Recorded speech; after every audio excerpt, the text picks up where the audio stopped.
Hey guys, my name is Mark from Jazz Guitar Lessons. Welcome. This is a quick hands-on video where we'll be using the form of autumn leaves to add some sort of comping that's more interesting than, say, sticking to the same chord. You know the chords to the song, you're like, oh, this is autumn leaves, A minor, I'm going to do this, and then people get bored, go like, it's pretty bland. And I heard, it was a discussion I had with my students recently, said I heard the Ed Bickert comp like this,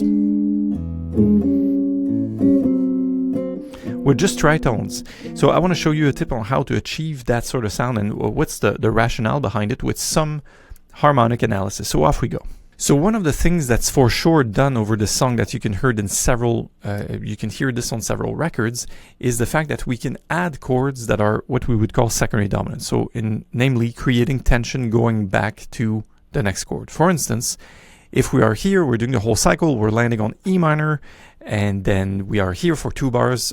Typically, jazz players will add a chord right there and go, yeah, we want to put the 5 of the A7 right there, which would be an E7. So let me write this on the screen temporarily. So of course, you'll have to retain all that information, but namely, this entire video, you will simply have to add a 7 chord. So what would the E7 be? It would be simply the 5 of the A minor that's coming. You don't necessarily do that the second time around, but when you have the A minor, you can aim at it with an E7. Any E7 will do because it can get tense. It's not in the song, it's not necessarily pre-written, but even an E7 sharp 9 would work there. So the result would be something like the autumn leaves. Na, na, na.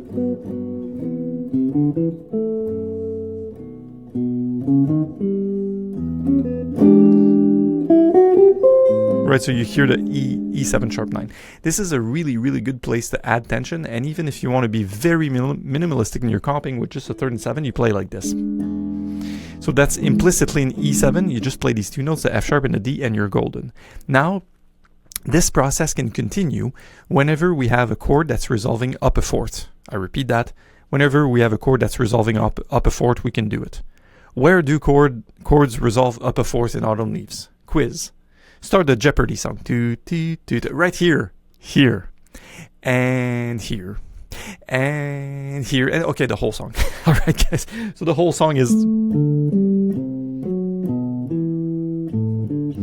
and it keeps going in fourths like this. So it does mean that every chord I have an opportunity to play an altered dominant. Namely, I can scratch that and go, well, just for my comping, at first I'll start with comping and later I'll demonstrate with the soloing. I could scratch that and play an A7 of sorts, right? So I change the quality to a dominant, even I'll say flat 9 or a dominant type of chord. Good. I can also scratch that, it's already D7, same thing, D7, flat 9. And once we resolve there, we can say, well, sorry, my scribbles, we could say, well, I will land there, and then here, dot, play a G7 flat 9 because it goes there, and so on and so on. The most effective place to do it are here, of course, here, just before we resolve, here, just before we resolve, here, but essentially you could say, well, I'm going to play the whole tune with just a sequence of dominant 7s. So F sharp dominant 7 to B flat dominant 7 altered, the E7, and then it becomes a good old E7 altered, right? People say, well, isn't that wrong? It's like, it is, but here's the thing. Chords that are major or minor really tolerate really well to be transformed into dominants with that sort of blues flavor because we sort of create an infinite downward loop of dominant chords. Namely, if I start with an A minor 9, which is here, you can grab this in your staple cheat sheets for free on the fellowship, by the way. So if it's an A minor 9 or A minor 7, I will play A7. And if you want to strip it away like I did for the E7, you may do it this way, like this, or even like this. And that's the D, and that's the G, and that's the C, and then that's a F sharp again, and that's the B, E minor, E7. So let me just turn off the piano completely, and comp through the first 8 bars to give you a sense that, oh, this actually works and it's creating a nice little tension. You ready?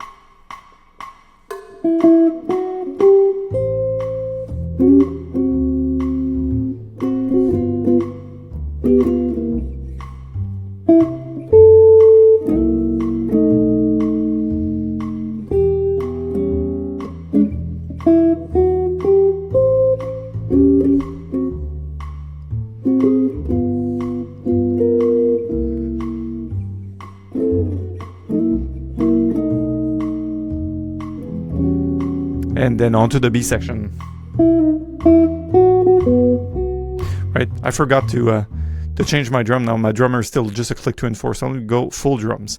So this is a really cool way to either simply play dominant chords in your comping, or to add. Namely, another step to this would be to go, okay, I hit the A minor, so namely,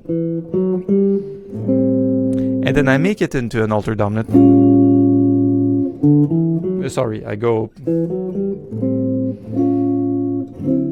so A minor to A7 flat 13, to D to D7 sharp 9, to G major, to G altered, to C altered, right? So this one's probably the least effective of the gang because it's not resolving up a fourth directly. It's an augmented fourth or a diminished fifth, so it doesn't quite work. But this one for sure, this one for sure, this one for sure, right? So I could either do it plainly as a dominant, which I will do as my second repeat now, just down here, or I could do the original chord, A minor, followed by A7 altered. The original chord, followed by the altered. The original, etc. Right? So let me just demonstrate to see how this sounds.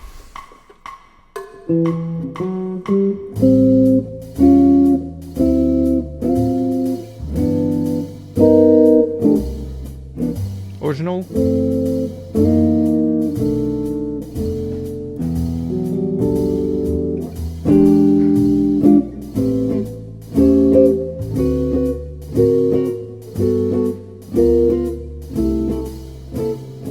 Original,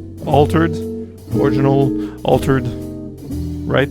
Really good technique. So you have a technique to simply comp by tritone, like this, and to add some stuff. The fun thing is you can't be wrong with the stuff that you add on top, and that's sort of the language of either Ed Bickert, Lenny Breau, and really heavy jazz guitar compers.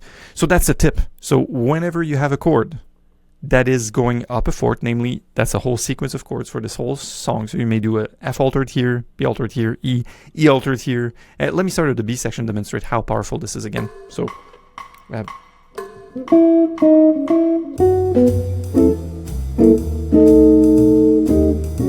E minor, E altered, A minor, A altered, D7, D altered, G altered, C, right? So whenever you have an opportunity, you may slide that in for interest. Now, just concluding this video, and I know that's going to maybe cause a ruckus online. People say, well, but that's wrong. It's not okay. But again, remember, chords that go up and fourth have a huge tolerance for dissonance. So whether it's a major chord we have or a minor chord, we can always make it into a dominant to add that bluesiness flavor and that altered flavor. Now, what I want to do in leaving you with that exercise and that concept is you can evolve your lines to encounter that. People say, well, I want to use tritone sub, I want to use altered scales, yes, correct.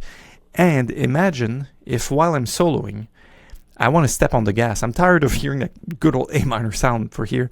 I'm going to go, here's an A7 altered from a diminished scale. Here's a D7 altered from a whatever. So it becomes almost like playing blues at every bar, if I may, right? And that's a really powerful thing, and that's really language that's common to our friends. Kenny Burrell, Wes Montgomery, George Benson, Matheny, like these guys play like that, actually. So this is a really good entry point into the world of making just more interesting sounds. So let me leave you with that. It's going to be a demo.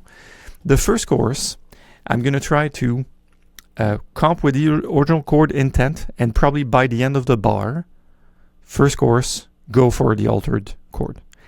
Second chorus, I'm going to comp mostly all with altered chords whenever it fits, whenever I can. So that's a like non-written rule. So remember, chorus 1 is the original followed by the altered. Second chorus is just the altered comping.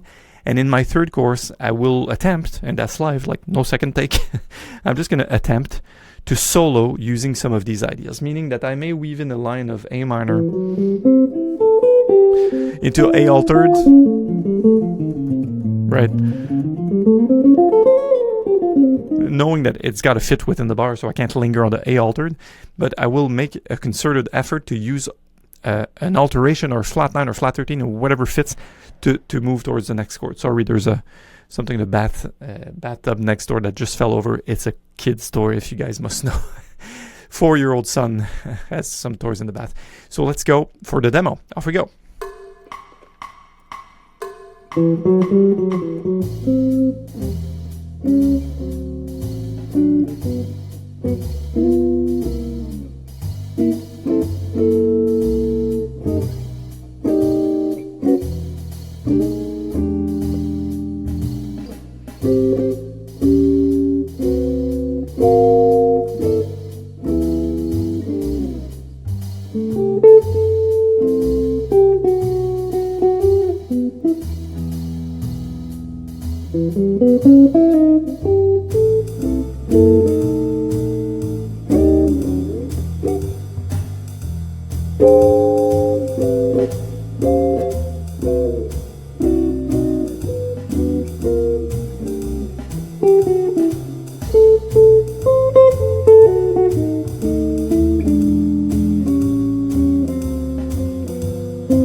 Now we're more out, right?